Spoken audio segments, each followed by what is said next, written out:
Hello दोस्तों, pointer classes के YouTube channel में आपका एक बार फिर से स्वागत है। दोस्तों मैं हूं आपका दोस्त लकी। दोस्तों आज हम पढ़ेंगे इलेक्ट्रिसिटी के बारे में पढ़ेंगे। दोस्तों ये इलेक्ट्रिसिटी चैप्टर जो है वो क्लास 8th के लिए काम आएगा दोस्तों, क्लास 10th के लिए और 12th के लिए। दोस्तों आज हम जो पढ़ने वाले हैं उसमें बहुत बेसिक सी टॉपिक्स होंगे हमारे पास। दोस्तों हम पढ़ेंगे चार्ज के टाइप्स क्या होते हैं और चार्ज क्या होता है, हम पढ़ेंगे इलेक्ट्रिक करंट क्या होता है, हम पढ़ेंगे इलेक्ट्रिक फील्ड क्या होता है, हम पढ़ेंगे पोटेंशियल डिफरेंस क्या होता है। दोस्तों ये पढ़ना समझना जितना इंपॉर्टेंट है उससे भी ज्यादा इंपॉर्टेंट है इस पे ना न्यूमेरिकल बनते हैं दोस्तों, और हमें वो रटना पड़ता है। तो दोस्तों मुझसे पढ़ने के बाद तो आप रटने का नाम भूल जाइए, आपको रटने की जरूरत नहीं पड़ेगी। आज ये क्लास 10th की मैं 4 टॉपिक आपको क्लियर करूंगा। ये क्लास 12th में भी काम आएगा और ये क्लास 8th का भी बेसिक है दोस्तों, है ना। तो दोस्तों सबसे पहले हम शुरू करते हैं चार्ज से, है ना दोस्तों। तो चार्ज क्या है? चार्ज जो होता है हम कहते हैं दो तरह के चार्ज होते हैं ना, एक होता है पॉजिटिव चार्ज, एक होता है नेगेटिव चार्ज। अब आप बोलोगे चार्ज क्या है? चार्ज एक आप मान लो एक पॉइंट है ना, ये अपने आसपास एक फोर्स एक्सर्ट करता है, ये अपने आसपास क्या करता है, एक फोर्स एक्सर्ट करता है, तो ये क्या है? चार्ज है ना। तो चार्ज दो तरह के होते हैं, एक होता है दोस्तों पॉजिटिव चार्ज और एक होता है दोस्तों नेगेटिव चार्ज, है ना दोस्तों। एक पॉजिटिव चार्ज होता है और एक नेगेटिव चार्ज होता है। और हम ये भी जानते हैं कि हम अगर दो चार्ज एक जैसे हो गए, यानी कि दो पॉजिटिव पॉजिटिव हो गए या दो नेगेटिव नेगेटिव हो गए, तो हम इन दोनों को बोलते हैं आपस में क्या बोलते हैं? लाइक चार्ज, है ना। और दो नेगेटिव नेगेटिव हो गए, ये भी क्या हो गए? ये भी लाइक चार्ज हो गए। अगर एक नेगेटिव एक पॉजिटिव हो गया तो ये हो गया दोस्तों अनलाइक चार्ज, है ना दोस्तों।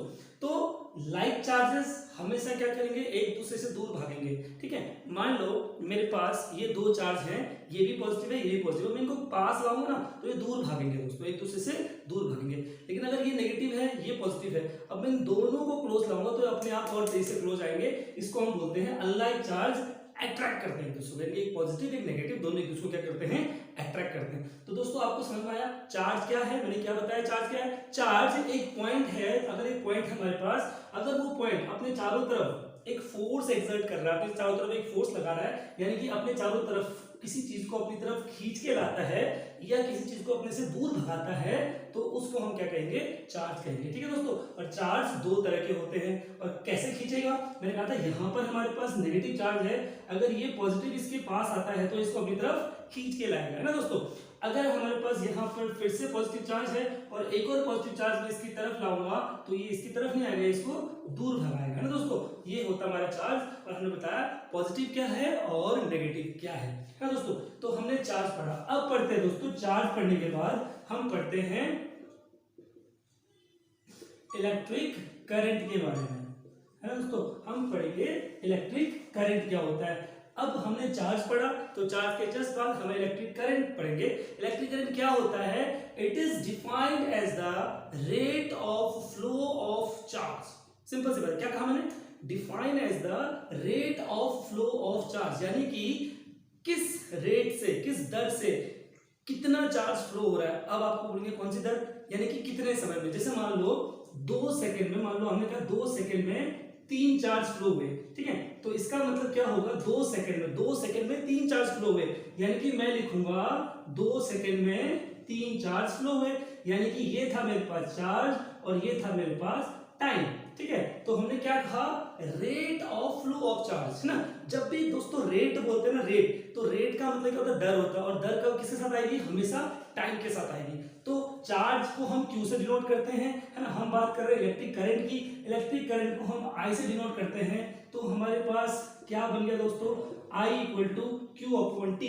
अब आपको ये फॉर्मूला याद नहीं होता है, तो इसीलिए तो मैं आपको समझा रहा हूं कैसे याद करना है। आपको क्या याद करना है?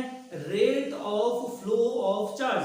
तो जब भी मैंने बोला है रेट आएगा तो आपको क्या कर देना है? नीचे T लगा देना है। T यानी कि टाइम, कितने समय में कितना चार्ज फ्लो हो रहा है। तो इसका मतलब चार्ज को हम चार्ज को हम Q से डिनोट करते हैं और T को हम टाइम से डिनोट करते हैं। तो I = क्या होगा दोस्तों? Q/T।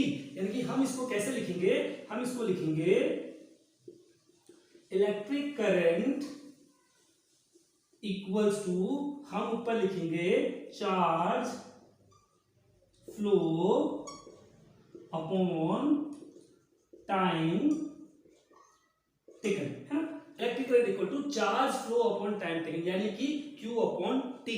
दोस्तों ये हुआ इलेक्ट्रिक करंट। अब आपसे कोई पूछता है इलेक्ट्रिक करंट क्या है, तो आप क्या बोलोगे, rate of flow of charge, यानी कि Q अपॉन T। Q यानी कि चार्ज, T यानी कि time, I equal to electric current. ठीक है दोस्तों, अब हमने इलेक्ट्रिक करंट पढ़ लिया है।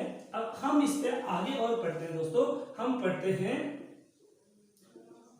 Electric field. इलेक्ट्रिक फील्ड पढ़ते हैं दोस्तों। इलेक्ट्रिक फील्ड क्या होता है? अब इलेक्ट्रिक फील्ड क्या होता है मैं आपको एक तरीके से समझाता हूं। देखिए दोस्तों, यहाँ पर हमारे पास एक चार्ज है ना, ये हमारे पास एक चार्ज है। इस चार्ज को, ये हमारे पास एक पॉजिटिव चार्ज है ना दोस्तों।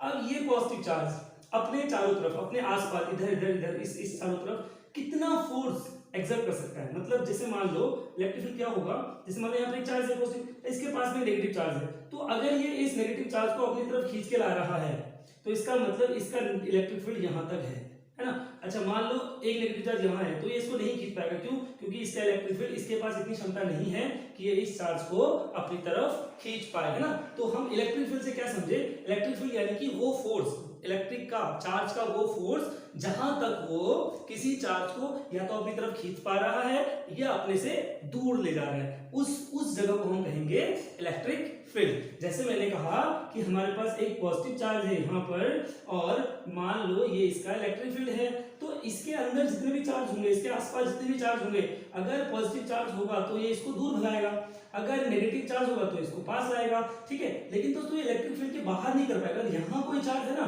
तो इसको ये ना तो दूर भगा पाएगा, ना ही इसको, या ना ही यहाँ पर इस नेगेटिव चार्ज को पास ला पाएगा। क्यों? क्योंकि ये इसके इलेक्ट्रिक फील्ड से बाहर है। तो इलेक्ट्रिक फील्ड क्या होता है दोस्तों, एक एरिया होता है जहां पर चार्ज क्या करता है, अपना फोर्स को एक्सर्ट कर सकता है, यानी कि अपना फोर्स लगा सकता है। अब फोर्स कैसा हो सकता है, फोर्स रिपल भी हो सकता है और फोर्स अट्रैक्ट भी हो सकता है ना दोस्तों। तो इलेक्ट्रिक फील्ड आपको समझ में आया। ठीक है दोस्तों, आइए दोस्तों अब देखते हैं पोटेंशियल डिफरेंस। तो पोटेंशियल डिफरेंस क्या होता है दोस्तों, पोटेंशियल डिफरेंस यानी कि वोल्टेज, है ना, जो हमारे घर में वोल्टेज होता है। तो दोस्तों पोटेंशियल डिफरेंस को कैसे डिफाइन करते हैं, देखो दोस्तों, ये हमारा एक इलेक्ट्रिक फील्ड है। ठीक है दोस्तों, अच्छा इलेक्ट्रिक फील्ड में हमारे पास दो पॉइंट है, यहाँ पर ए पॉइंट है, यहाँ पर बी पॉइंट है। इलेक्ट्रिक फील्ड अभी थोड़ी देर पहले मैंने आपको समझाया था, है ना, यहाँ पर हमारे दो पॉइंट है। ठीक है दोस्तों, अब इस एक पॉइंट से इस पॉइंट तक, यानी कि ए से बी तक, अगर मैं किसी चार्ज को लेके जाता हूँ, ए से बी तक मैं किसी चार्ज को लेके जाता हूँ, तो उस चार्ज को ए से बी ले जाने में कुछ वर्क डन हुआ होगा। वर्क डन यानी कि कुछ काम हुआ होगा। अच्छा काम क्या, यानी कि जैसे अभी मैं आपको पढ़ा रहा हूँ, तो ये भी तो काम है, आप अभी सुन रहे हो, ये भी काम है। तो ये चार्ज यहाँ से यहाँ मूव करेगा, तो उसका मूव करने में क्या होगा, कुछ वर्क डन होगा, यानी कि कुछ एनर्जी होगी। तो ए से बी में, एक पॉइंट से बी पॉइंट तक कोई एक पॉजिटिव चार्ज मूव करता है, तो उसको मूव करने में जितना वर्क डन हुआ उसको हम बोलते हैं पोटेंशियल डिफरेंस, यानी कि उसको हम बोलते हैं वोल्टेज। ठीक है, तो हम उसको डिफाइन कैसे करेंगे, हम बोलते हैं the amount of work done in moving a unit positive charge from one point to another in a electric field। ठीक है दोस्तों, इसको करेंगे कैसे, डिफाइन कैसे करेंगे, हम बोलते हैं, हम कहते हैं, हम बोलते हैं पोटेंशियल डिफरेंस इक्वल टू, हम बोलते हैं work done upon charge move, यानी कि पोटेंशियल डिफरेंस क्या था, वर्क डन हुआ क्या करने में, चार्ज मूव करने में, यानी कि चार्ज मूव करने में कितना वर्क डन हुआ। तो हम तो क्या लिख सकते हैं, हम सोचते हैं V equals to W upon Q। दोस्तों ये हो गया हमारा potential difference equal to work done upon charge move. ठीक है दोस्तों, हमने अभी तक पढ़ा दोस्तों, मैंने आपको सबसे पहले चार्ज के बारे में बताया, फिर हमने इलेक्ट्रिक करंट के बारे में पढ़ा, फिर हमने पढ़ा था इलेक्ट्रिक फील्ड के बारे में। दोस्तों अब हमने पढ़ा पोटेंशियल डिफरेंस के बारे में। उम्मीद करता हूं चारों टॉपिक आपको क्लियर हुई होंगी दोस्तों। इस पे न्यूमेरिकल हम अगली वीडियो में करेंगे दोस्तों। वीडियो देखने के लिए धन्यवाद। हमारे चैनल को सब्सक्राइब कीजिए, लाइक कीजिए और ज्यादा से ज्यादा शेयर कीजिए दोस्तों। Thank you.